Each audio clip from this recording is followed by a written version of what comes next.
தமிழகத்துல 3 இடங்கள்ல என்ஐஏ அதிகாரிகள் இன்று காலை முதலே திடீரென சோதனையில ஈடுபட்டு வருகிறார்கள். குறிப்பாக திருச்சி மற்றும் விருதுநகர் உள்ளிட்ட 3 இடங்கள்ல தான் இந்த தேசிய புலனாய்வு முகமை அதிகாரிகள் சோதனையானது நடைபெற்று வருவதாக தெரிவிக்கப்பட்டிருக்கிறது. குறிப்பாக எதற்காக இந்த சோதனை என்று விசாரித்து பார்த்தோம்னா, கேரளாவில் இருக்கக்கூடிய ஒரு வழக்கு சம்பந்தமாகத்தான் இந்த கொச்சின் மண்டலத்தோட என்ஐஏ அதிகாரிகள் இன்று காலை முதலே சோதனையில ஈடுபட்டு வருவதாக தகவல் தெரிவிக்கப்பட்டிருக்கிறது. இந்த சோதனையினோட முடிவிலேயே கைப்பற்றப்பட்ட ஆவணம், பணம் உள்ளிட்டவை குறித்து தகவல் தெரிவிக்கப்படும் என என்ஐஏ அதிகாரிகள் தரப்புல தெரிவிக்கப்பட்டிருக்கிறது.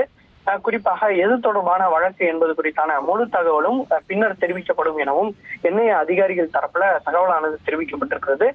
கேரளால ஏதேனும் அந்த மாவோயிஸ்ட் தொடர்பான வழக்கா அல்லது வேறு என்ன வழக்கு என்பது தொடர்பாக விவரங்கள் கூடிய விரைவில் தெரிவிக்கப்படும் என தெரிவிக்கப்பட்டிருக்கிறது. இந்த சோதனையானது இன்று காலை முதலே நடைபெற்று வருகிறது. மொத்தம் 20க்கும் மேற்பட்ட அதிகாரிகள், என்ஐஏ அதிகாரிகள் இந்த சோதனையை நிகழ்த்தி வருகின்றனர். சோதனை முடிவுக்கு பின்னரே என்ன குறித்தான தகவல் தெரிய வரும் என தெரிவிக்கப்பட்டிருக்கிறது.